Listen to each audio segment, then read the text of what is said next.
السلام علیکم ورحمت الله تعالی وبرکاته. حامد او مسلم وبعد.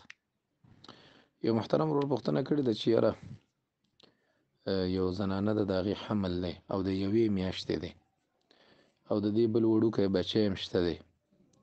فلهذا اوس که دا حمل لري کي جناب محترم، حمل چې تر څو پورې یو سل شلو ورځو ته چې 4 میاشتې ترې نه جوړېږي هغې ته نه یې رسېدلی، نو سا پکې نه وي، نو فلهذا د هغې اسقاط د عذر د وجې نه جایز وي. چې عذر شرعي راشي د هغې اسقاط جایز وي. لکه مور ته بیماری مورې یا دا د بل ماشوم دی هغه لا 2 کالو پی نه دی پوره شوي او د دې دا ماشوم په ګېډه شي د هغې د وجې نه هغه پی بندې شي یا کمې شي او د هغه بل ماشوم د صحت تاوان خطري، نو داسې مختلفې وجې چې کوم شرعي وجوهات علماء ویلي دي، نو هغه وجوهاتو په اساس باندې لکه فتاوا حقانیه کې بله دا مسله ویلې ده چې یعنی مطلب دا دی د دې ښځې هر وخت بچي په غیر عادي طور کېږي، یعنی اپریشن وغیره باندې کېږي، نو هغې کې بیا مور ته ډېر تکلیف وي، نو فلهذا دغه صورتونو کې بیا غورځوی شي. خو که ماشوم د 100 ورځو شو یعنی د 4 میاشتو شو، نو هغه بیا که دا مور ډاکټران ورته هم لیکي چې دا مور یې مړه کېږي بیا هم نشي غورځوی، دا بیا ګوره قتل دی. د یوې مور د بچ کولو دپاره بیا د زوی قتل جایز نه دی. دا مسله فتاوا حقانیه جلد 4 صفحه 556 کې ذکر کړی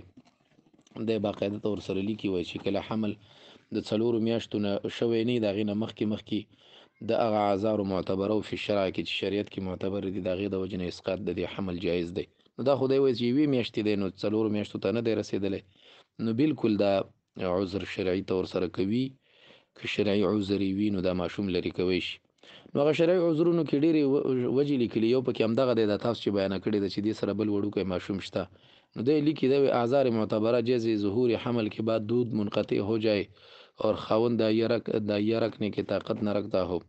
یا عورت پر شدید بیماری کا غلبہ ہو یا غیر عادی طریقے سے ولادت پیش آتا ہو، نو دې ټولو صورتونو کې دغه خو که صرف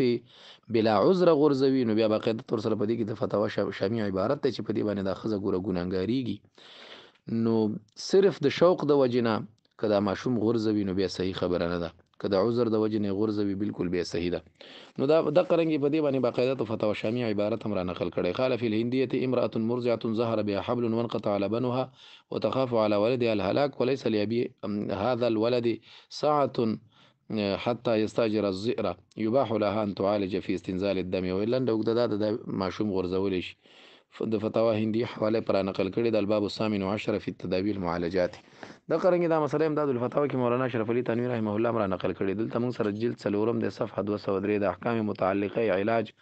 دوا وغیره، نو دې کې بیا باقاعده تور سره لیکلي چې دا کار جایز دی. دا ګوره